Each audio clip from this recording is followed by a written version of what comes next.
Ya, Mas, terima kasih rekan-rekan media.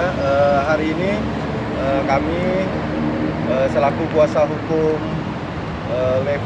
Tante Levi dan Lexi di sini hadir panggilan sidang pertama terhadap perkara gugatan klien kami terhadap Yayasan Tarumanegara dan Universitas Tarumanegara terkait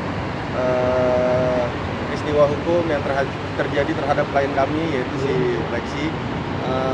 Namun hingga saat ini kami masih menunggu dari pihak Untar dan Yayasan Untar yang masih belum hadir. Ya mungkin kita harap hari ini bisa hadir.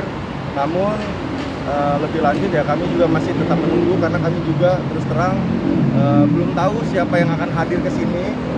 Tidak ada konfirmasi dari pihak Untar dan dari tim lawyernya juga kami belum tahu apakah lawyer yang sebelumnya itu yang masih memegang perkara terkait perkara dengan Lexi dan Tante Levi, kurang lebih seperti itu. Ya kami juga masih membuka ruang menunggu itikat baik dari pihak Untar.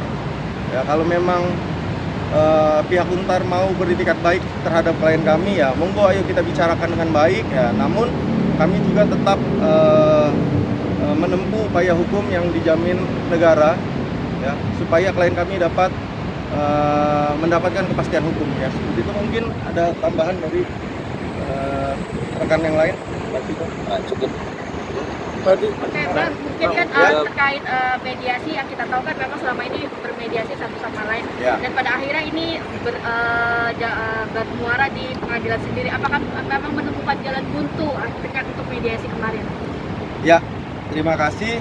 Memang kami dan klien kami beberapa kali sudah komunikasi dengan pihak Untar, namun masih deadlock karena apa yang diinginkan klien kami, ya kan? Sebenarnya kami tidak menuntut lebih dan tidak menuntut yang aneh-aneh. Kami menuntut sesuai dengan apa yang telah dikeluarkan klien kami kepada pihak Untar, namun dari pihak Untar belum dapat mengamininya itu aja. Nah, makanya kami tempuh upaya hukum ini. Dan permintaan Untar sendiri apa sih Pak yang menjadi keberatan pihak Untar sendiri tidak mau menanggapi? Ya kalau itu masuk ke pokok perkara ya, maksudnya nanti kami akan bahas di dalam proses persidangan itu. Bang, berarti gugat perdata gugatannya apa aja Bang? Mungkin Isinya atau apa? Ya intinya meminta pihak Yayasan Untar dan Untar bertanggung jawab secara tanggung renteng untuk mengganti kerugian material dan imaterial terhadap klien kami. Itu aja. Total mungkin Total kerugian material ya 1 miliar lebih, kurang lebih seperti itu. Koleksi kondisi seperti apa sekarang? Mungkin Kalau sekarang mungkin syaraf sama pen sih, sama itu sih yang paling, jadi kegiatan sehari-hari masih lumayan terganggu sama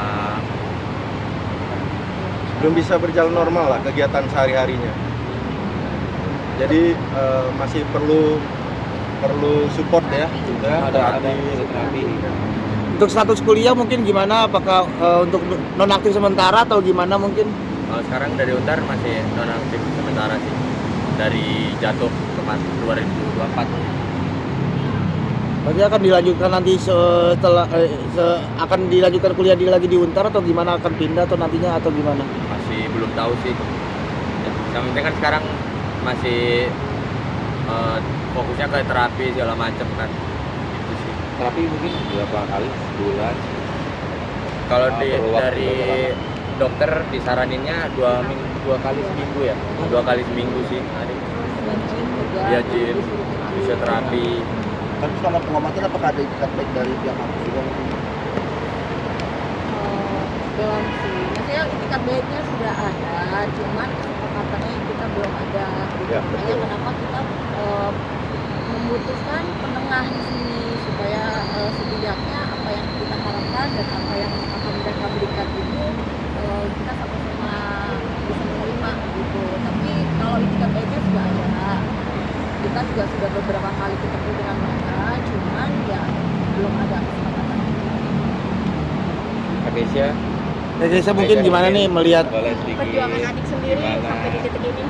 Perjuangan sebenarnya bukan cuma perjuangan adik sih, perjuangan aku dan Mulan juga, karena kita ngadepin kan bareng-bareng sekeluarga, terus prosesnya nemenin juga saling, aku sempet banget buat berhenti kerja, aku juga gak ambil kerjaan selama berapa bulan karena ngomongin Ade, karena selain support maksudnya selain fisik dia kan mentalnya juga butuh support. Tapi kan sempat bikin lagu juga buat Iya, aku sempet bikinin lagu juga buat Ade. mungkin kenapa karena mungkin awal dan inspirasinya kenapa sih Kak? Sebenarnya karena pada saat itu yang lagi mengganggu aku adalah situasi Ade kan, karena cukup berat ya. Terus aku merasa terinspirasi aja untuk menuangkan itu dalam karya. Lu kayak gini dekatnya terus juga kakaknya juga sempat ketemu bukunya juga ya kan? Oh iya, deket banget sih, dari kecil emang deket banget kita sama kakak. Setelah kita bertiga deket banget, cuma kakak sekarang lagi di Malang karena kerja di Malang. Tapi selama proses juga kita saling support satu sama lain. Nah, banyak sih kalau dari potongin kuku, iya, karena dia kan nggak bisa duduk ya. Dia selama berapa bulan Miring aja cuma bisa bolehnya ke kiri. kiri ya. Jadi dia selama berapa bulan tuh cuma bisa rebahan doang. Jadi harus kita makan, kita suapin, terus potongin kuku apa segala macam kita.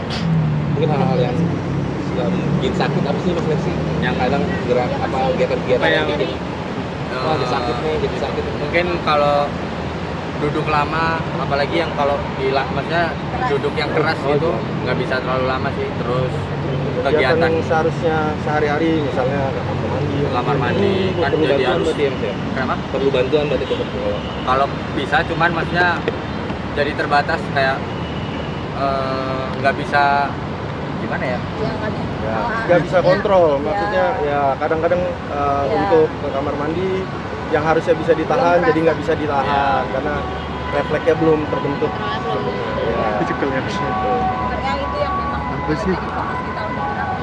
Atau mungkin termasuk sendiri penanganan yang kompleks seperti apa sih, mungkin pasang atau ada perawat gitu.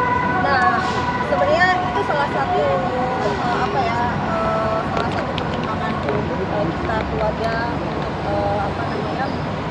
menempuh jalur hukum ini. Kenapa? Karena penanganan pertolongan pertamanya aja itu jatuh dari lantai 6, nggak bisa bayangin anak saya jatuh dari lantai 6 ke bawah yang tanpa alas sama sekali.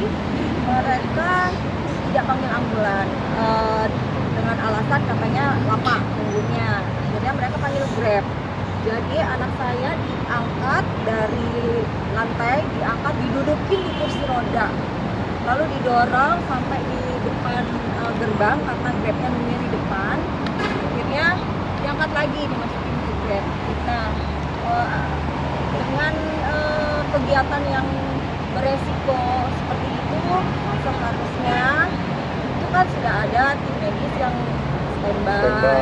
Kemudian yang kedua, mereka juga sudah seharusnya paham bagaimana menangani cedera sekecil atau sebesar apapun gitu, dan mereka sudah pasti tahu lah resikonya apabila dilakukan tindakan ini, resikonya apa untuk korban gitu. Nah di sini itu yang tidak saya lihat gitu. Itu Berarti aja. kurang tangkap ya kan?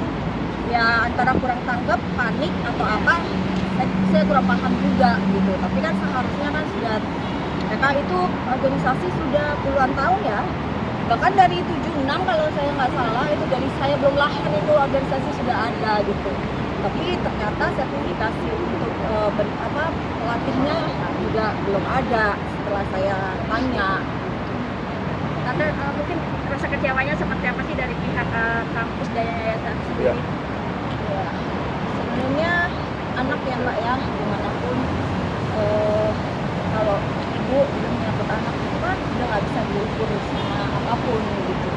Jadi bukan hanya kecewa, ya hancur gitu. Kita semua juga ngerasain gitu gimana perjuangan kita dari mulai masuk di rumah sakit sampai sekarang pun belum selesai gitu. Jadi PR-nya kan masih ada Pak, jangka panjang, dan anak saya juga nggak bisa pulih seperti sebelumnya.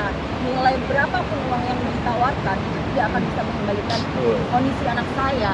Tapi balik lagi dari kesepakatan nantinya, jadi kita tunggu aja nanti dari pihaknya Untar bagaimana. Oke, Bang, mungkin dari pihak Untar sendiri ada omongan apa sih